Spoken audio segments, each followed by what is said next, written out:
안녕하세요. 맘 좋은 세상 과제에 참여하게 된 테디스문입니다. 저희는 카이스트 자연어 처리 연구실 출신으로 구성된 스타트업입니다. 저희가 하고자 하는 것은 실제 세계에서의 대화, 강연이나 회의, 의사와 환자와의 대화 같은 그러한 대화에 대한 감성 분석, 의미 분석, 그리고 최종적으로는 요약을 해주는 솔루션을 현재 개발하고 있습니다. 저희는 2021년 올해 갓 창업한 스타트업이지만 이미 다양한 민간 기업과 정부기관에 연구과제를 수행하고 있습니다. 저희가 이번에 참여하게 된 감성 분석의 경우에는 단순히 리뷰를 긍정과 부정으로 나누는 것이 아니라 분석하고자 하는 제품 혹은 서비스의 세부적인 속성에 대한 감성 분석을 수행하게 됩니다. 이러한 기술은 빅데이터 분석에 적합한 속성 기반 감성 분석 기술입니다.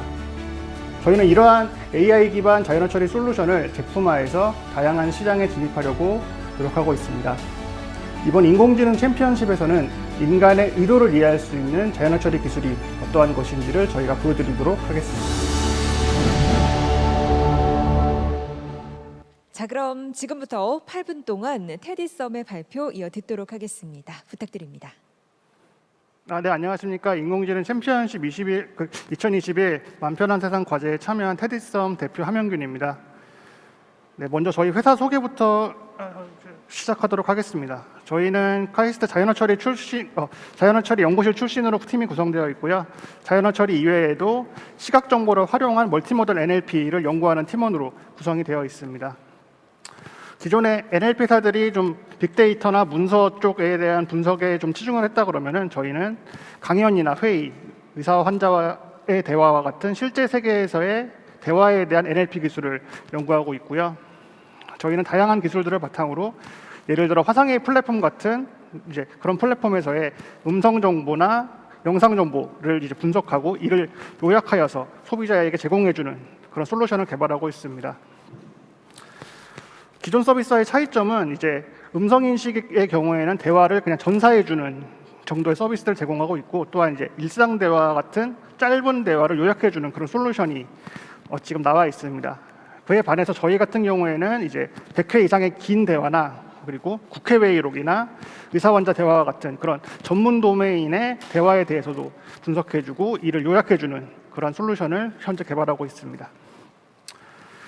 특히나 이제 대화에서 특정 주제나 혹은 특정 개체에 대해서 대화 참여자의 다양한 입장을 분석하기 위해서 저희는 감성 분석 솔루션을 현재 개발하고 있고요. 네. 그리고 본 인공지능 챔피언십 과제에 대해서 설명드리도록 하겠습니다. 본 태스크는 이제 그 맘시터라는 어플리케이션에서 리뷰가 있는 경우에 이 리뷰가 긍정적인지 부정적인지를 분석을 해주고, 또한 이 리뷰가 리크루트 리뷰인지 인터뷰 리뷰인지 혹은 뭐 채용에 실패한 리뷰인지 이런 거를 분석하는 태스크입니다. 데이터 특징으로는 일단 데이터가 적다라는 특징도 있지만은 리뷰들 거의 대부분이 좋은 점도 있었는데 근데 좀 이거는 좀 아쉬웠다라는 식으로 이야기를 하기 때문에 이게 긍정인지 부정인지를 구분하는 것이 참 쉽지 않다라는 특징이 있고, 또한 리뷰 유형 같은 경우에는 똑같이 실패한 리뷰여도 서로 다른 리뷰가 붙어 있는 등 좀 비일관적이라는 특징이 있습니다. 이런 태스크는 일종의 전통적인 감성 분석인데요. 그러니까 예를 들어서 아이폰이 디자인은 이쁜데 비싸다라는 문장이 있는 경우에는 이게 전체적으로 네거티브다라고 이제 분석해 주는 거고요. 최근에는 이제 디자인은 이쁘다라는 걸 알기 위해서 디자인이 포함된, 그러니까 디자인이라는 키워드가 포함된 프레이즈를 추출해 주고 이것이 긍정인지 부정인지를 분석해 주는 그런 솔루션이 이제 최근에 나오고 있고요. 근데 이제 이상적으로는 키워드를 다 이야기를 해주지만은 현실적으로는 그냥 암묵적으로 많이 표현을 합니다. 그러니까 이쁜데 비싸 정도로만 이렇게 보통 표현을 하죠. 그래서 이제 저희의 솔루션은 이렇게 암묵적으로 표현되어 있는 그 개체에 대한 속성들, 아이폰이라 그러면은 디자인이나 프라이스 혹은 퍼포먼스가 어떤 식으로 평가되었는지를 각각을 분석해주는 이제 그러한 솔루션을 개발했습니다. 네, 그럼 저희 모델에 대해서 설명드리도록 하겠습니다. 저희 모델은 암묵적 속성 기반 감성 분석이고요. 리뷰가 있고 마치 AI가 거기에 질문을 하는 방식으로 모델을 이제 구성을 했습니다. 그러니까 리뷰가 있을 때 시터분의 업무 태도는 어땠나요? 라고 물어봤을 때 이러한 컨텍스트에서는 파지티브고, 아이와의 궁합은 어땠나요? 물어봤을 때 이러한 맥락에서는 네거티브에 해당하는 리뷰다 라는 식으로 분석을 수행했고요. 학습 데이터가 좀 부족했기 때문에 저희는 트랜스퍼 러닝을 위해서 일단 프리트레이닝을 수행했습니다. 저희 모델을 이제 간단하게 말씀드리면 두 개의 클래시파이어가 있고요. 하나는 문장 전체가 긍정, 부정, 중립인지를 알아맞추고, 두 번째 클래시파이어는 감성을 표현하는 이제 문구가 어느 부분인지를 분석을 해줍니다. 그래서 두 개의 클래시파이어의 로스 값을 웨이티드 썸 해서 최종 로스 값을 계산하는 방식으로 멀티타스크 러닝 방식을 적용했고요. 저희가 추가적으로 리크루트 리뷰에 해당하는 3,000개 리뷰에 대해서 부모가 작성한 리뷰로 보이는 1,800개만 고른 다음에 그 리뷰에 대해서 총 6가지의 속성, 그리고 각각의 속성에 대한 질문들, 그리고 각 질문에 대했을 때 파지티브, 네거티브, 뉴트럴을 모두 이제 주석을 수행했습니다. 그리고 이제 모델을 파인 튜닝 했을 때 저희의 자체 성능은 79.5%가 나왔고요. 그리고 이제 경진대회에 제출한 것은 경진대회에서 제공받은 200문장만 학습 데이터로 사용해서 이제 파인 튜닝을 한 번 더 한 다음에 그 성능을 리더보드에 제출했습니다. 네, 그래서 저희 모델의 실제 분석 결과인데요. 베이비시터라는 서비스에 대해서 전문성, 업무 태도, 그리고 아이와의 상호작용, 책임감, 친절도, 그다음 소통 능력 각각에 대해서 저 리뷰가 어떠한 입장을 보였는지를, 포지티브인지 네거티브인지를 분석하는 이제 그런 모델을 개발했습니다. 그리고 이제 추가적으로 모델 고도화 방안으로는 이제 좀 스케일업을 하기 위해서는 토픽 마이닝으로 좀 신규 속성들을 추리는 것, 그리고 베이비시터도 똑같이 이제 부모에 대해서 리뷰를 쓰기 때문에 이런 리뷰들을 보니까 고객에 대한 요구 사항을 분석할 수 있을 것 같았습니다. 예를 들어서 베이비시터한테 영어책을 읽어주길 바랬다와 같은 이제 그런 정보들을 더 분석할 수 있겠다라는 것을 발견을 했고요.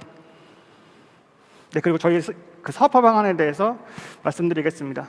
감성 분석 시장은 이제 계속 크게 성장하고 있고, 전체적으로는 6조 원, 그다음 텍스트의 경우에는 약 1조 원 정도의 시장으로 예측이 되고 있습니다. 그리고 이러한 감성 분석은 고객 경험 관리, 그러니까 CRM이나 혹은 마케팅으로 많이 활용이 되고 있고요. 저희는 맘시터와 같은 인적 서비스 플랫폼을 대상으로 이러한 기업들이 고객 경험 관리나 혹은 인적 서비스에 대한 인사 관리에 대한 수요 기술이 있다고 파악을 했습니다. 그래서 CRM 같은 경우에는 기존에는 뭐 이제 고객에 대한 설문조사와 같은 방식으로 이루어졌다면 저희 모델로 한번 분석을 해보니 서비스에 만족했던 사람들은 아이랑 잘 놀아줬고 친절하신 분한테 좀 많이 긍정적으로 민감했고요. 그 다음에 부정적이신 분들은 아이와는 잘 놀아줘도 좀 책임감이 없거나 전문성이 떨어지는 분들한테는 좀 서비스에 대해서 불만족하는 경향이 있었다. 그런 것을 분석을 했고요. 그리고 인사관리 측면에서는 저희가 각각의 베이비시터 분들을 다 이제 분석을 했습니다. 기존에는 시터분들의 평균적인 평점 정도로만 분석을 할 수가 있는데 저희 기술을 적용하게 되면은 예를 들어서 베이비시터 1 같은 경우에는 책임감을 포함해서 모든 지표에서 좋은 평가를 받았지만 부모 입장에서 소통이 잘 안 됐다라는 리뷰들이 좀 있었습니다. 그러니까 저렇게 부족한 부분에 대해서 특별히 이제 교육을 하거나 하는 그런 조치를 취할 수가 있다라는 특징이 있습니다. 네, 그래서 저희는 속성 기반 감성 분석을 단순히 텍스트에만 국한하는 것이 아니라 대화나 저희가 이제 잘 아는 멀티모달 쪽으로 확장해서 시장에 들어가려고 하고 있는 상황입니다.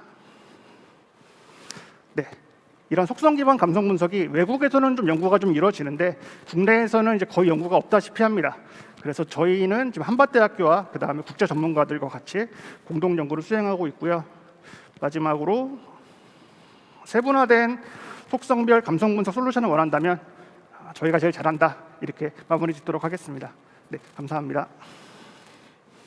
네, 고맙습니다. 자부심이 좀 느껴지는 발표였는데요. 저희는 이어서 질의응답 진행해 보도록 하겠습니다. 자, 무대 가운데로 자리해 주시고요. 네, 테디썸 한용균 대표께서 발표 수고해 주셨습니다. 자, 그럼 지금부터 평가위원님들의 질문 받아보도록 하겠습니다. 네, 잘 들었습니다. 그 회사의 강점 그리고 이 기술력, 세분화된 속성별 감성 분석 솔루션 이런 쪽에 이 장점들은 잘 얘기를 해주셨는데 이번 과제에서 사실 뭐 스코어도 나쁘지 않았지만 이 고객 후기를 무분별하게 작성하지 않게 하고 그걸 어떻게 처리해야 될지 또 예측 가능한 솔루션을 만드는 그쪽에 좀 더 강조해서 말씀을 주셨으면 좋겠는데 그 관점에서 좀 더 보충해서 설명해 주실 수 있으면 좋겠습니다. 네, 일단 지금 저희가 받아본 데이터를 어떻게 처리해야 되나 이제 그 고민을 했는데 여러 가지 문제점들이 있습니다. 첫째는 이게 리뷰가 부모가 쓴 건지 베이비시터가 쓴 건지도 구분이 안 돼 있고요. 그 다음에 리뷰를 작성할 때 리뷰의 유형을 선택하는 방식인 것 같은데 그거를 보통 이제 작성하는 사람들 신경 안 쓰고 작성을 합니다. 그러니까 이게 리크루트 리뷰인지 인터뷰 리뷰인지도 사실 거의 의미가 없는 상황이고요. 그래서 이제 저희가 여기서 발표하지는 않았지만 이제 이 리뷰가 부모가 쓴 리뷰인지 혹은 베이비시터가 쓴 리뷰인지 이런 걸 분석하는 모델은 아마 이제 필요할 것이다라고 생각이 되고 두 번째로는 이제 악의적인 리뷰들이 있습니다. 그러니까 이 데이터가 좀 광고성 리뷰나 그런 것은 없는데 좀 악의적으로 이 사람은 진짜 안 좋은 사람이고 막 이제 하는 리뷰들이 있습니다. 좀 이제 그런 것에 대해서는 좀 뭐라 그럴까요? 윤리적 관점에서 필터링은 좀 필요하지 않나 이제 그 정도로 생각을 하고 있습니다. 네, 감사합니다. 네네. 네. 예, 추가로 질문 하나 드리겠습니다. 지금 감성 분석 프리트레이닝을 하기 위해서 다양한 데이터셋을 사용하셨는데 사실 최근에는 AI 허브 통해서 감성 분석 데이터셋이 사실 한국어의 경우도 사실 적지 않은 양들이 무지하게 쌓여 있는 상황인데 사실 그런 것들을 쓰셨다는 말은 안 보여요. 그래서 왜 그쪽을 안 쓰셨는지 좀 궁금하고요. 하나는 그리고 본인들이 이제 제안한 감성 분석 모델과 사실 다양한 이제 감성 분석 소타 모델들이 있잖아요. 뭐 사실 뭐 영어 기반이고 하긴 하지만 한국어는 아니지만 그런 것과의 비교해서 장점이 뭐가 있을지 단점은 뭐가 있을지 좀 말씀 부탁드리겠습니다. 네, 알겠습니다. 일단은 그 좋은 질문 해주셨는데요. 그 저희가 이제 아까 제가 예시로 보여드렸던 것처럼 아이폰이 이쁜데 가격은 비싸요라는 리뷰가 있는 경우에는 이쁘다는 관점에서는 그러니까 디자이너 관점에서는 이쁘다라는 표현이 중요한 어휘고 그 다음에 가격의 입장에서는 비싸다라는 게 중요한 어휘잖아요. 그래서 저희는 이제 그 감성을 표현하는 문구가 어느 부분에 있는지 그러니까 디자인을 평가할 때는 이쁘다라는 프레이즈를 이제 강조해주고 그 다음에 가격을 평가할 때는 비싸다라는 부분을 강조해주고 이런 거를 하기 위해서 그 센티멘트에 대한 프레이즈가 주석이 되어 있는 데이터만 저희가 사용을 했습니다. 그러니까 저희 이제 목적에 맞도록 일부 데이터만 사용을 했고 다른 이제 공개된 데이터들은 이제 문장 전체에 대한 이제 긍정 부정 정도만 있어가지고 이제 그쪽은 프리트레이닝에서 사용하지 못했습니다. 그리고 두 번째는 저희 모델의 장점은 이제 멀티태스크 러닝을 했다라는 게 이제 차이점일 것 같은데요. 이제 문장 전체를 긍정 부정으로 분류하는 모델보다 이게 감성을 표현하는 게 어느 부분에 있는지를 같이 찾아줄 때 모델 성능이 약 2% 정도 이제 향상을 했습니다. 그러니까 저희가 기존의 소타 모델과 차이점이 있다 그러면은 이제 어떤 감성 어휘를 사용했는지도 추출할 수 있고, 그러니까 결과적으로도 알 수가 있고 모델의 성능도 이제 그만큼 올라갔다라고 이해하시면 될 것 같습니다. 네, 감사합니다.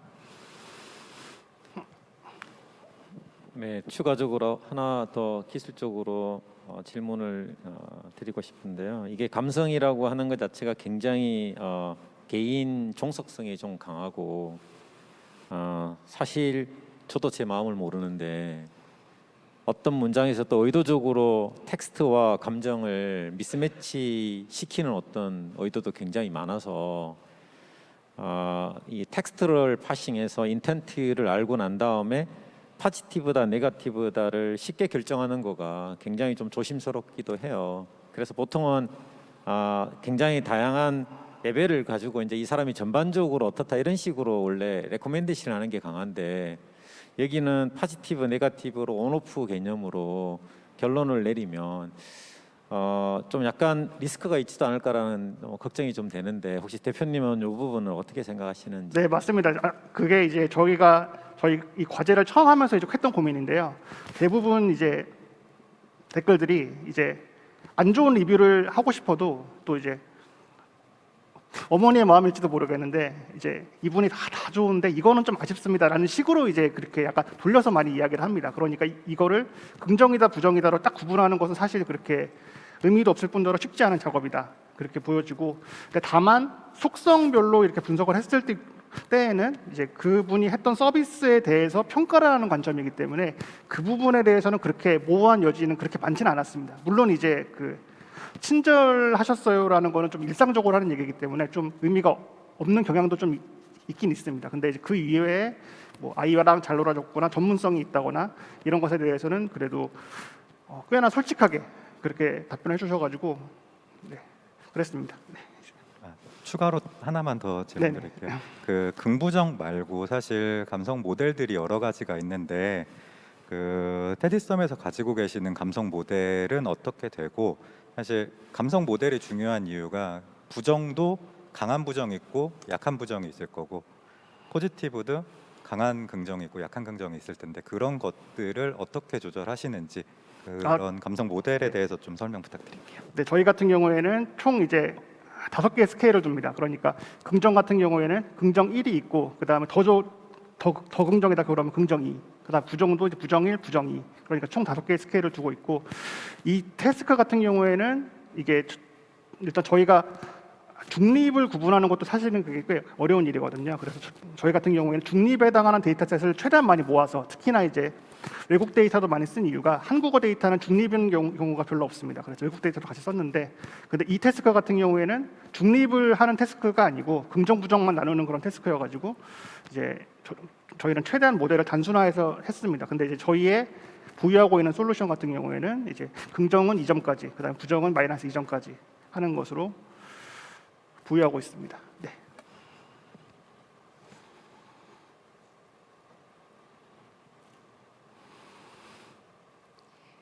자, 혹시 추가 질문이 있으실까요? 자, 그러면 저희 여기서 발표와 질의응답 마무리하도록 하겠습니다. 테디썸 함영균 대표님 발표와 질의응답 수고해 주셨는데요. 대단히 고맙습니다.